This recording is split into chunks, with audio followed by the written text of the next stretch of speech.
বিজ্ঞানীরা সম্প্রতি এমন এক বিশেষ ধরনের শক্তিশালী টি সেল শনাক্ত করেছেন যা একাই বিভিন্ন ধরনের টিউমারের বিরুদ্ধে দীর্ঘস্থায়ী প্রতিরোধ গড়ে তুলতে পারে। সাম্প্রতিক গবেষণায় দেখা গেছে টিউমার ইনফিলট্রেটিং লিম্ফোসাইট থেরাপি নেওয়া অনেক রোগী সম্পূর্ণ আরোগ্য লাভ করেছেন। আর সবচেয়ে আশাব্যঞ্জক খবর হলো চিকিৎসার 1 বছর পরও তাদের শরীরে সেই শক্তিশালী প্রতিরোধ ক্ষমতা বজায় ছিল।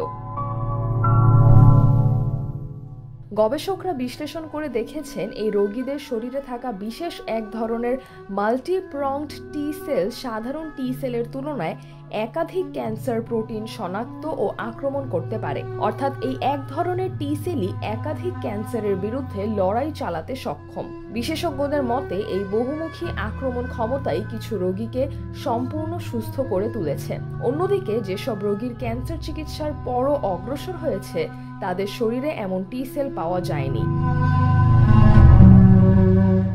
এই থেরাপিতে রোগীর নিজস্ব টিউমার থেকে ইমিউন সেল সংগ্রহ করা হয়, তারপর ল্যাবে সেগুলোকে বৃদ্ধি ও শক্তিশালী করে আবার রোগীর শরীরে প্রবেশ করানো হয়। এই প্রক্রিয়া বিশেষ করে শেষ পর্যায়ে ক্যান্সার রোগীদের জন্য দারুণ কার্যকর প্রমাণিত হয়েছে।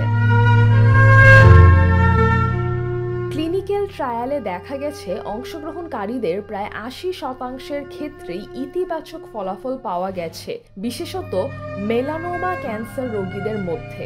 গবেষকেরা এখন খুঁজছেন এমন উপায় যাতে এই মাল্টিপ্রংড টি সেল ল্যাবেই তৈরি করে বিভিন্ন ধরনের ক্যান্সারের চিকিৎসায় ব্যবহার করা যায়।